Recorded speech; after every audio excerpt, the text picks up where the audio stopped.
Hey, we're back. All right, I can see you. You can see me. Good. All right. Pull up a cup of cuppa. Make yourself at home. We're going to spill some tea. Different type of tea. It's a brew, however. And if you want to be really amused by my videos, you go up to the settings. It's that little gear thing in the upper right-hand corner, I believe, of YouTube. And you click on it and you can do like 1.5 times so I speak faster. I haven't had a beer since, oh goodness, I can't remember what. Take two. Hello everybody, welcome to my kitchen. This is Kat Woodland herself. I grew up in a woodland. My first 4.5, 5 years, however, were spent in the suburbs. And in the suburbs, I did have to watch out for the safety of my physical body. And I actually learned how to run fast by getting away from the neighborhood boys. And alongside the highway, there were billboards, and there was just there's less people back then. This was in the 60s. It probably was the exit ramp from the highway because there were stretches of land and they had cleared it. It had become barren. And then when the spring still came, there were tadpoles, and we would watch the tadpoles be born from little eggs and then become little things that would like hop off, swim off, you know? And we saw the breaststroke and the frog kick well before anything else because of that.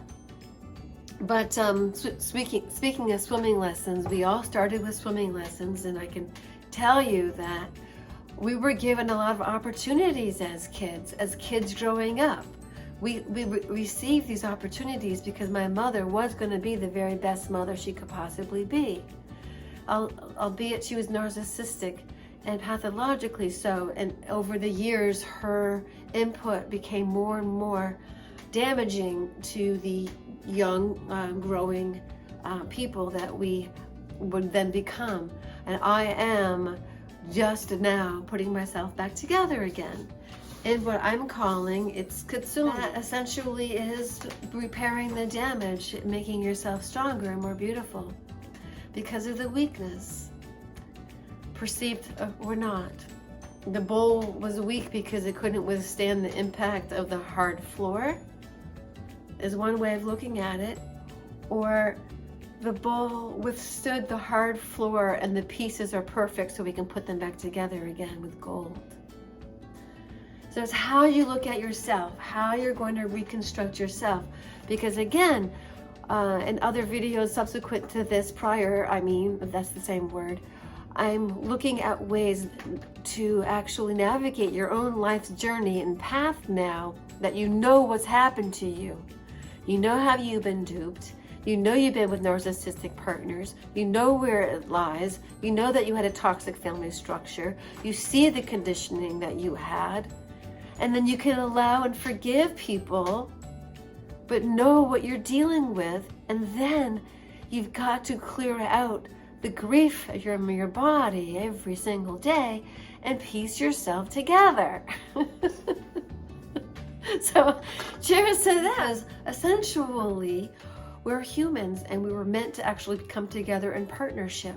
However, if my coming together in partnership with a man is to my own demise, and they're going to go downward anyway, it's better one down than two.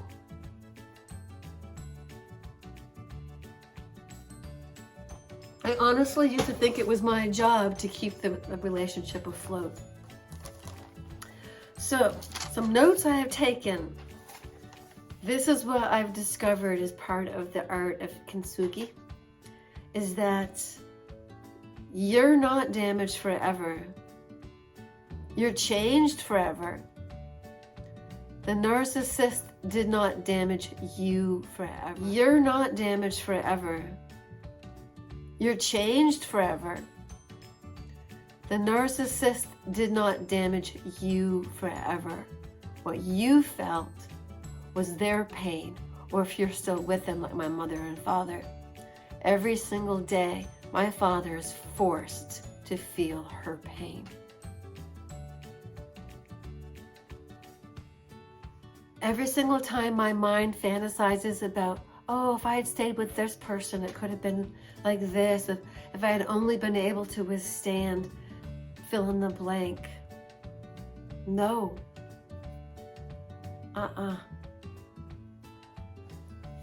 You want to know what's brave and beautiful?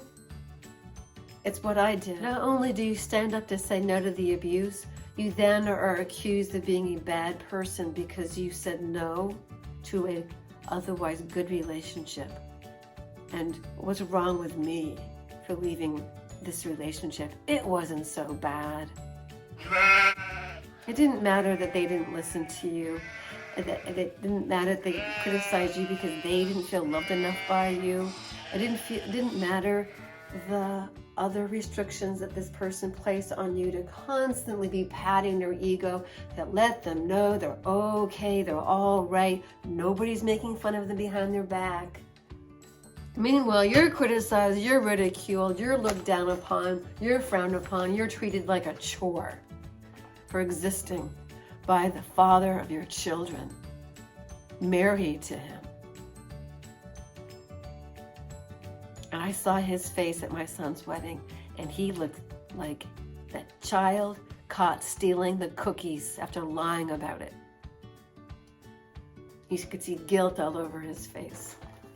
I know what he said about me. He knows what he said about me. He knows how he treated me. He knows what he put me through. So, there's a reason why his current wife has meltdowns and breakdowns. It's not just because she's an itsy bit narcissistic too. No, in addition to that fact, is that she really doesn't get he's not interested in her at all. She doesn't matter other than to serve his needs. And if his need is to complain about the wife, then he will use that. They will use whatever it takes for other people to be like, oh, what a good guy. And meanwhile, at home, behind closed doors, the way they treat you, the way they look at you, like you don't matter. I wrote a song. Let's see if I can remember it. Our love's in pictures, hanging on the wall. Oh no, it actually goes differently. Our love's in pictures for all the world to see. Why don't you love me privately? Our love's in pictures, hanging on the wall. But behind closed doors, there's the love at all. And then I would go to my head and wonder what it was you said when you never, ever, ever let me go. The way you held my hand and you pulled me to you close. The way you said you never, ever let me go. But now it's gone, this love that you swore so. Something like that.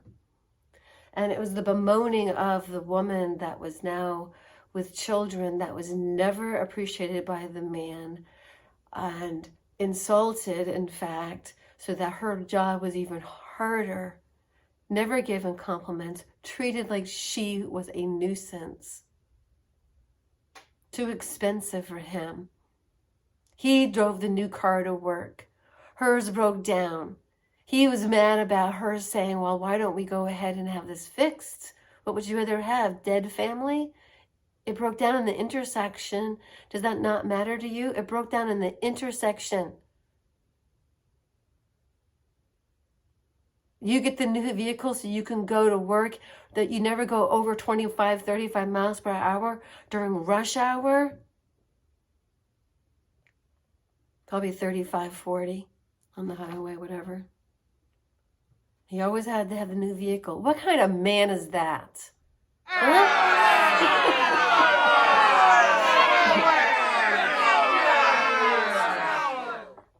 So when the fantasy mind wants to say, oh, you could have just dealt with it, you could have taken it on the chin. No, that's why people get disease. That man will never, ever be able to put himself back together as gold. He's a snoot now. He has money now. He treats his wife like S-H-I-T anyway. And his soul is disgusting. I look at it and I think, this is yucky. He's mucky. So he'll never be able to put himself together again because he has no idea what how selfish acting he is. It doesn't serve him to be otherwise.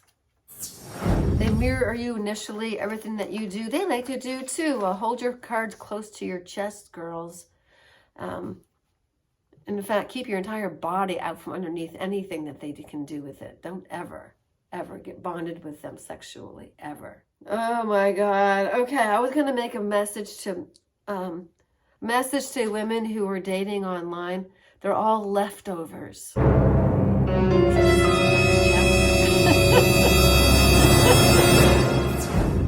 And my videos aren't always planned out. They're used as my sounding board because a lot of the material is really good for writing an essay. So look for the blog post at some point in time.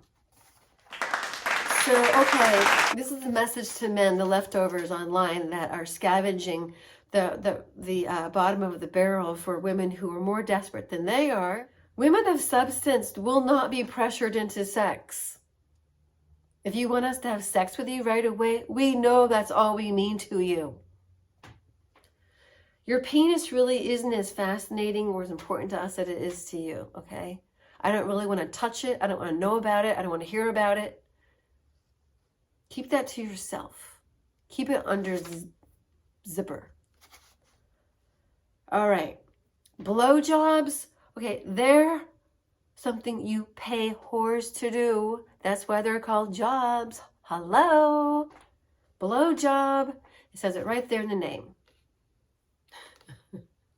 By the way, I know when you're lying. Most women know when you're lying. We're too nice to tell you. We're not really as stupid as you think we are.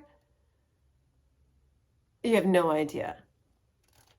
Our silence speaks for us. Okay, please, no cologne is disgusting. Male perfume is disgusting. All right, porn has ruined you guys. Women don't want you to drop it and do it. That's what you guys want to do. We are women. And you guys surmise that we're crazy. And we surmise that you're pent-up, frustrated, horny bastards that just look at us as objects of their own erection. And you know what else comes after that. Well, that's your responsibility, guys, that are broken online.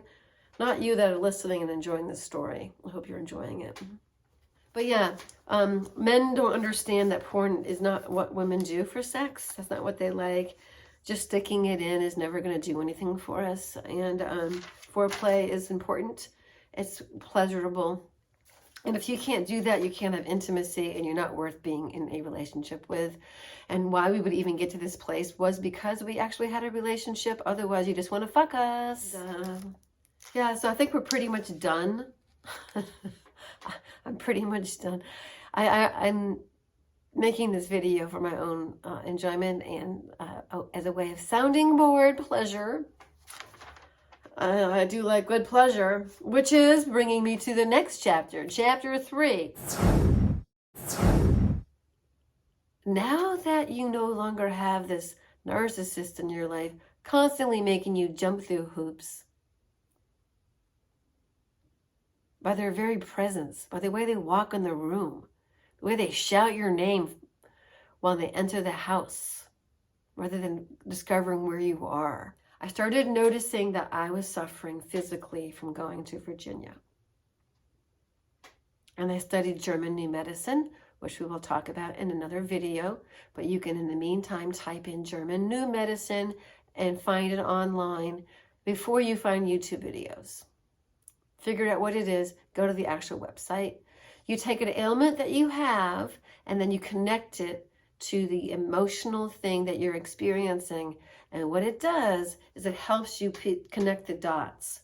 So it helped me connect the dot with a root abscess I had in a canine on this right side of my face, with dealing with not being heard, listened to, respected, supported in the relationship that was supposed to be leading to a lifetime of fellowship and I'm going to be with you through thick and thin relationship. That's what we had decided we were going to do no matter what.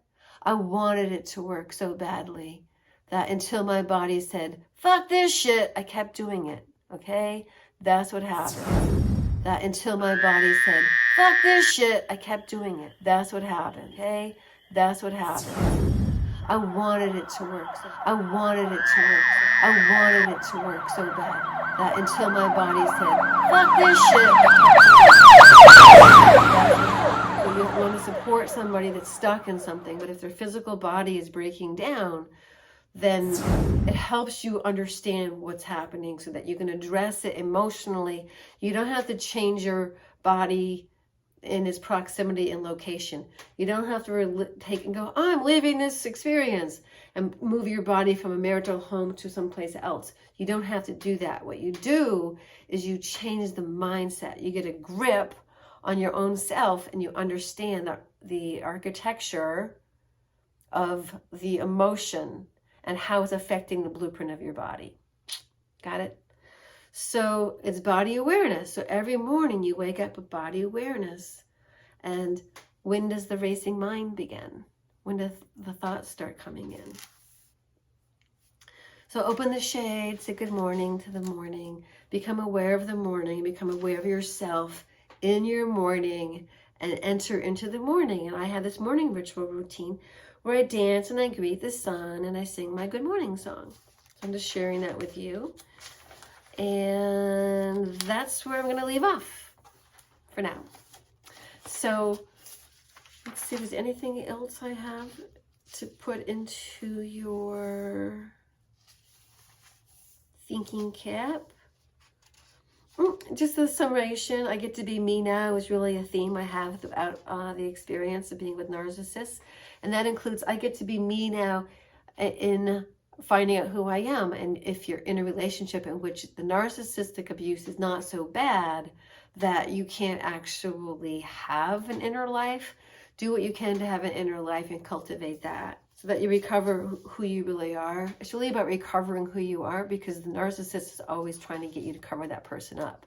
They're so intimidated and we don't get it because we're always trying to be better and we're always trying to improve. We're always trying to okay, well, how can I participate in this person's life so that they're having more of an enjoyment? You actually own up to what you could be or could not be doing to aid in their enjoyment until you realize it's insatiable. Your very existence is enough to piss them off. Oh my God. Stop reacting. Learn the gray rock method. They're always trying to get a knee-jerk response out of you. Don't react. And be very careful not to become smug because they'll find underhanded ways of doing shitty things to you.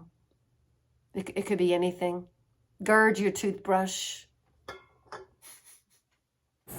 Don't put anything past a narcissist.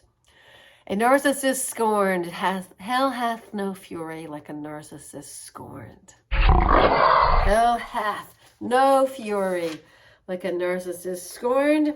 And remember, in the art of Kintsugi, narcs are damaged goods forever. But you, my friend, are not. I sure do have some good stories. Was it worth it? I suppose so. It was the grand trifecta. Boy, do I have stories that you recover who you really are. It's really about recovering who you are because the narcissist is always trying to get you to cover that person up.